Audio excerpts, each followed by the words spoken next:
Retomamos o Direito a Falar num dia em que estamos a abordar tanto a banca como as privatizações. Dr. Francisco Sá Carneiro, neste momento em que se fala destes dois temas, quer dizer, tanto a necessidade da banca recorrer à ajuda externa do Estado como a onda de privatizações que está em curso, há um terceiro tema que diz mais respeito às pessoas, tem que ver com muita da austeridade que neste momento sentem. É dos que concorda com os argumentos do Governo de que era impossível não sobrepenalizar a função pública? Olha, vou-lhe sincero, não sei responder. Não tenho informação suficiente para responder a essa pergunta.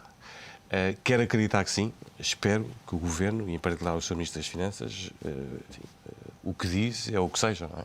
É o que é. E, portanto, se estão a pedir sacrifício às pessoas, e em particular aos funcionários públicos, eu espero que seja mesmo necessário. E que, portanto, não haja necessidade de alguma almofada ou de algum espaço para surpresas que possa haver no futuro. Eu acho que pedir isto às pessoas, acho que tem que ser absolutamente necessário. Conhece o setor empresarial, conhece bem o setor privado. Como é que olha para o argumento do Governo de que, a existir alguma capacidade de recuperação económica, ela terá que vir do setor privado, daí não pode ser um setor sobrepenalizado, sendo que, ao contrário do público, no setor privado também não existe segurança de emprego? Mas aí voltamos outra vez ao problema da banca, não é? Quem é que vai financiar o crescimento do setor privado? Isso tem que ser recursos, quer dizer, não será certamente só capitais próprios, terá que ser com o financiamento bancário, que neste momento está a preços. Um empresário que decide agora recorrer a financiamento bancário, provavelmente olha para as margens que lhe estão a pedir, põe a Euribor em cima, vê a taxa de inflação e não vale a pena o investimento. Quer dizer, o retorno no capital investido é tal que mais vale estar quieto. Está quieto. E como é que se quebra este ciclo vicioso, na sua opinião? Baixando a taxa de juros. É a única forma. Embora esse seja um fator que não depende diretamente de nós, Pois, enquanto pequeno país da zona euro. A questão mais séria que Portugal tem pela frente é não só mais do que a dívida externa e a dívida pública, é efetivamente a paralisação do tecido económico. Por ausência de financiamento, por um lado, e ausência de financiamento porque também, neste momento, os empresários, com as taxas de juros que estão a ser praticadas, somando-se-lhe a inflação, efetivamente, não vale a pena. Retomando a nossa conversa de início, o ciclo tem que ser quebrado com a disponibilização deste fundo que apoia a banca, de certa forma, libertando a banca para que haja mais dinheiro para as empresas públicas. Não tenho, o início desta cadeia. Com muita pena minha, não tenho conhecimentos técnicos suficientes para lhe poder responder com seriedade a essa pergunta. Já ouvi opiniões distintas, umas dizendo que isto não alivia em nada e não resolve em nada esse problema, outras afirmando categoricamente o oposto. Infelizmente não tenho conhecimentos suficientes para poder eu próprio traçar a linha para onde eu poderia considerar que as coisas poderiam ir. Portanto, não sei quem terá razão. Ficou surpreendido com a dose de austeridade do Orçamento do Estado do próximo ano? Ou, tendo em conta toda a informação que já tinha sobre o Estado em que se encontra as contas públicas, também o setor privado, o setor bancário e financeiro, ficou surpreendido? Olha, neste orçamento só há uma coisa que me surpreende, foi a sua coragem. Isso foi a única coisa que me surpreendeu. E de resto, nada me surpreendeu. E só espero que tenham feito tudo o que tinha que ser feito. Vamos ver. Acredita que existe uma almofada, como diz, por exemplo, o Partido Socialista, de que o orçamento tem mais margem do que aquela que o Governo, neste momento, nos conta? Ouça, se não há, deveria haver. Porque surpresas ainda vão haver. E há uma coisa que Portugal não pode falhar de modo nenhum. Portugal não pode de modo nenhum falhar o objetivo do déficit deste ano e não pode de modo nenhum falhar o objetivo do déficit do próximo ano. Portanto, se o Governo, por acaso, tem alguma margem neste orçamento, atuou de uma forma responsável e fez o que devia fazer. Porque nós não nos podemos dar ao luxo de qualquer surpresa destruir o objetivo primordial, porque senão é a falência. Entendamos-nos. Se por acaso há surpresas, e todos nós sabemos que as coisas andaram descontroladas muito tempo e que não é impossível haver surpresas. E se por acaso há surpresas e o Governo não tem argumentos para colmatar essas surpresas, todos nós acusaríamos o Governo de enorme irresponsabilidade. porque a consequência será, ou seria, espero eu, a falência do país. João, como é que olhas para este argumento? Enfim, é um argumento contra a corrente, deixe-me que lhe diga, Dr. Jorge Black, de que é bom que haja uma almofada porque, de facto, as surpresas a aparecerem poderão complicar-nos a vida. Eu tenho dúvidas relativamente a este argumento e até, repara uma coisa, se nós cortamos os dois subsídios, é certo que estamos a cortar despesa, mas para além do aspecto das pessoas em si, que também não ganham assim tanto em Portugal, quer dizer, parece que se ganha, um funcionário público ganha rios de dinheiro, nem o funcionário público, nem o privado. E, portanto, qualquer corte é verdadeiramente dramático para as pessoas. E, portanto, na minha opinião, se existe alguma almofada, não se deveria estar a penalizar as pessoas desta forma. Porque eu quero. Não é essa. Mas deixa-me só dizer, até porque há uma coisa que é a seguinte: mesmo de um ponto de vista meramente económico, eu não sou economista, mas mesmo de um ponto de vista meramente... Sim, o nosso compromisso aqui é olhar a realidade com um olhar jurídico. Mas mesmo de um ponto de vista meramente económico, a verdade é que isto vai diminuir o consumo privado e, portanto, nós não temos um tecido empresarial que é só exportador. Não é? Se as pessoas também deixam de ganhar, os funcionários públicos, um subsídio de Natal e um subsídio de férias, com certeza nem vão de férias, nem vão comprar prendas de Natal. Sim, naturalmente, enfim, o consumo é uma das variáveis que irá. Há uma série de empresas que, quer dizer, que aquilo vai, a nível de tecido empresarial, que não seja exportador, é um efeito dominó. João, a pergunta que se impõe, que se tem além imposto disso, esta semana é qual é a alternativa? Se houver almofada, acho que se deveria ter poupado pelo menos um subsídio às pessoas, se houver almofada, não é? Agora, se não, a questão é, há opção ou não há opção? Porque isto são pessoas. Percebe? É quando nós ouvimos o secretário de Estado dos Transportes dizer vamos fechar o metro às 11. Como é que as pessoas vão para casa? Como é que as pessoas trabalham? Quer dizer, no privado dizemos assim, é mais meia hora que as pessoas têm que trabalhar. Enfim, que eu esta mesa não colocarei essa questão, porque sei que todos trabalham mais do que todos trabalhamos muito mais do que isso, mas quer dizer... O horário normal de trabalho. É que isto, independentemente dos números, estamos a falar de pessoas, de famílias que até muitas vezes já estão muito sobreendividadas, não é? E que isto será verdadeiramente dramático. Portanto, se houvesse almofada, eu diria que... Utilize. Dr. Francisco Sá Carneiro, nesta guerra de almofadas, entre aspas, que acabou por marcar a semana e esta discussão em torno do Orçamento do Estado, é dos que acredita de que é bom que exista alguma almofada, como diz o Dr. Jorge Black, para que nos possamos precaver para o que aí poderá surgir? Eu concordo com os dois e acho que se é preciso uma almofada, deve ser dito que existe almofada. A diferença é esta. Não se deve esconder que há almofada. Portanto, pedimos o sacrifício está a pedir às pessoas, caso realmente seja preciso uma almofada, então acho que o Governo deve dizer está cá a almofada, é tanto e é para isto. E para onde, se não for preciso, pois ainda bem, pois então devolva-se a almofada às pessoas, tentando-os compensar de alguma maneira. Não se pode dizer não podemos falhar, e eu concordo isso com o Dr. Jorge Black, acho que não podemos falhar, concordo consigo também, trata-se de pessoas, isso é o mais importante, mas não podemos dizer, porque senão vamos andar aqui nos ciclos viciosos do disse, não disse, escondeu e as pessoas perdem, jogou uma coisa que é bastante importante, que é a confiança nos políticos, uma vez mais. Que é precisamente, na sua opinião, Dr. Jorge Black, aquilo que este orçamento traz com essa coragem, sendo um orçamento cristalino, acredita que ele traz essa confiança? Olha, eu como lhe disse, a minha grande surpresa deste orçamento foi a coragem com que ele foi feito e aquilo que ele revela. E nesse sentido acho que é uma enorme lição e espero bem que seja uma nova forma de fazer política. Acho que é muito importante isso para Portugal. Existia alternativa a este corte salarial na função pública, na sua opinião? Ainda não ouvi sobre este aspecto muito em concreto. Ouça, é evidente que, enfim, como todas as questões que neste momento se colocam, certamente, a quem quer que fosse e estivesse no governo, todas as opções são dramáticas. Nós não estamos... E são dramáticas porquê? Porque Portugal é um país pobre. As pessoas, obviamente, de um ponto de vista efetivo, não ganham muito. As pessoas, basta ir ao Pordata e consultar os dados e consultar o que é a média do rendimento coletado português, etc. É um país muito pobre. É um país muito pobre. E nesse sentido é evidente que cortar ordenados a quem já é pobre é uma coisa dramática.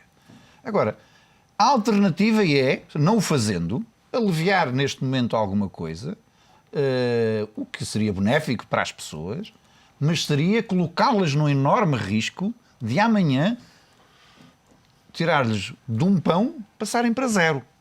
Quer dizer, é este drama de opções em que Portugal está colocado. E, portanto, é que é difícil, e eu digo, eu se fosse governante, digo-lhe, é evidente que era difícil pedir os sacrifícios às pessoas que estamos a pedir, que são dramáticos. Eu sinceramente, não sei como é que uma pessoa consegue viver com o salário mínimo. Não sei. Não sei como é que uma pessoa consegue viver com 500 euros, que já é acima do salário mínimo.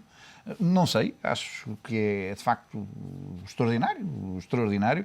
Agora, mas Portugal, sendo pobre e as pessoas ganhando pouco, há uma outra realidade quase mais dramática. É que Portugal paga-se acima da sua produtividade. E isto é que é dramático. É que mesmo ganhando pouco, nós ganhamos demais para aquilo que produzimos. Isto, portanto, é muito duro. Repor esta realidade é muito duro. E concorda com esta estratégia do travão de mão? Enfim, este choque frontal com a realidade que este orçamento nos traz? Mas se nós olharmos, enfim, para o corte na despesa pública, para o aumento da carga mão, fiscal... O travão de mão teria uma vantagem, que faríamos um peão e calhando ficávamos voltados para trás. Acredito que não será o caso. Acho que não será o caso. Mas, enfim, mas de qualquer forma, eu digo-lhe, infelizmente tivemos que utilizar o travão de mão porque estávamos obcecados em carregar no acelerador nos últimos 15 anos, não é? Não fizemos outra coisa. João, a tua opinião, enfim, para mudarmos também nos rapidamente. 15 anos, quer dizer, isso também acaba por ser, apesar de eu percebo, já hoje ouvimos no Parlamento os 15 anos, não sei se será dos últimos 15 anos, se terá a ver com a forma como foi crescendo a função pública e como foi crescendo o setor empresarial do Estado, o que eu, muito sinceramente, também não sou contra, porque o Estado, repara, o Estado, quando se diz as grandes gorduras do Estado, mas quer dizer, o Estado, a maior parte da despesa vai para onde? Para a saúde, para a educação. Quer dizer, para a segurança social. Entre as prestações sociais e a base salarial são 80% do orçamento do Estado. Portanto, também são almofadas sociais que fazem com que, quer dizer, também seja um país pacífico e... Diga. Olha que faz bem socorrer-se dessa notável obra que é o Pordata e comparar alguns dados que são impressionantes. Portugal tem mais polícias por 100 mil habitantes do que a maior parte dos países da Europa. Muito mais ricos do que nós. Portugal tem mais juízes por 100 mil habitantes do que a maior parte dos países da Europa. Mas não é isso. Ministério Público. Professores, nem queira saber o que é a média de presenças de alunos, ouça, e verá. Ou seja, há claros sinais de excesso de despesa pública, de desperdício de despesa pública. Eu costumo dizer que os problemas de Portugal não são falta de dinheiro, é má gestão. O problema da justiça, o problema da saúde, o problema do ensino é má gestão, má aplicação de dinheiros públicos, desperdício, gastos supérfluos. E agora, simplesmente para ir recuperar esse dinheiro e pôr essas coisas no chão, precisa-se de tempo. Não é um governo, qualquer que ele seja, que toma posse em junho, ou finais de junho, que em outubro consegue encontrar esse plano. Agora, ai deste governo, se não o consegue fazer no período da legislatura. E infelizmente ai de Portugal. Eu creio que é saber se há aproveitamento, não é? Se é a forma como... vamos gerir melhor, vamos.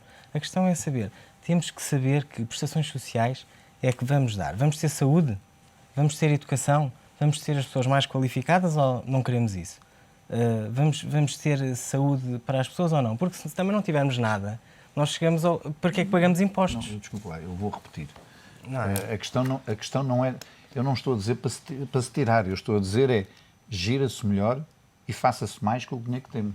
Isso é que é uma questão de gestão. Mais com melhor. Esse, aliás, enfim, foi um dos motes eleitorais de Pedro Passos Coelho. Veremos dentro de 3 anos e meio o que é que dará. Eu gostaria de introduzir, enfim, nestes últimos minutos do programa, aquela que é a vossa realidade das grandes sociedades Como é que olham para este próximo ano, principalmente tendo aqui dois protagonistas de uma área do direito, as fusões e aquisições, é uma área onde ambos trabalham e que promete, passada esta onda das privatizações, uma queda abrupta? Que eu acho que já se verificou.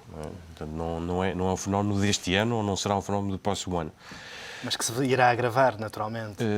Sim, creio que não. Sim, em Portugal, eu julgo que sim. Enfim, há sempre o capital estrangeiro, enfim, há o acesso a fundos internacionais que poderão permitir que, enfim, empresas estrangeiras possam vir a fazer aquisições oportunísticas em Portugal ou haver empresas portuguesas que tenham que fazer vendas de necessidade, porque, enfim, têm que dispor de ativos para realizar dinheiro. Mas claramente basta não haver acesso ao crédito para, voltamos outra vez com o problema do crédito, para não haver espaço para financiar grandes operações. Enfim, o mercado de capitais também está... O que é que isso implicará na sua atividade no dia-a-dia? É um decréscimo grande, isso é um decréscimo grande. Que poderá ou não ser compensado com outras áreas, também depende, enfim, mas um decréscimo grande. É um tema difícil, nós já vamos no 6º programa a introduzir, perguntando a advogados se há ou não necessidade de se cortar salários, despedir, dispensar alguns dos advogados nos escritórios, mesmo, enfim, entre as grandes sociedades que têm um elevado número de advogados, esse é um tema a que os advogados tendem a fugir. Dr. Jorge Black, como é que olha para o próximo ano, tendo em conta, enfim, aquilo que todos nós sabemos?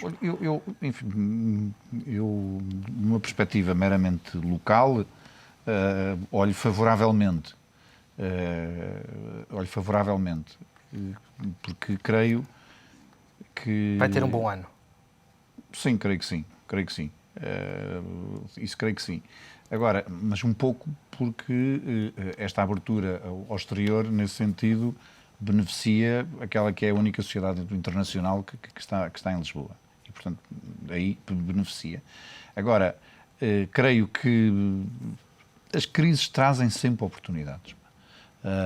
E eu admito que por exemplo, nós a nível internacional estamos a prever um recrudescimento da atividade M&A, precisamente porque achamos que a crise vai criar oportunidades de compra e de venda, como o Francisco Sá Carneiro estava a referir. Se as sociedades vão ter que diminuir ou não, eu acho que todos vivemos um período fantástico. Eu lembro-me que aqui há 17 anos, quando me sentei a uma mesa com um conjunto de sócios para fundar aquela que na altura era a segunda maior sociedade de advogados do país, éramos cerca de 18 advogados. E dizia um dos sócios fundadores para outro que, bom, agora temos muito cuidado porque o cheque ao fim do mês é muito grande, as rendas são muito grandes. Bom, e na altura éramos 18 advogados, tínhamos 500 metros quadrados, tínhamos 500 metros quadrados em Lisboa, e hoje em dia essa sociedade tem 200 advogados. Creio que ligeiramente menos. Estamos a falar de Moraes Leitão. Ocupa um prédio inteiro. Galvão Teles, Soares da Silva e é muito bem sucedida, graças a Deus. E portanto, o que é que vai ser? Não sei. De facto, ela tem uma prática sustentável e sempre teve até hoje. Vai continuar a ter. Antes de passar a palavra ao João, que nos vai também apresentar advogados da última semana, do próximo mês, Dr. Francisco Sá Carneiro, coincidiram os dois na Moraes Leitão? Não. Parece que foi de propósito. Exatamente. Ele saiu e eu entrei. Embora sejam amigos. Exatamente. Aliás, posso lhe dizer que nos conhecemos nessa altura. É verdade. Como é que olha para o próximo ano? Enfim, deste ponto de vista, como diz o Dr. Jorge Black, em que tem que estar preparados para tudo. Não penso aqui que me diga se vai ou não despedir advogados, mas já tem identificado as gorduras onde corta, o que é que irá fazer?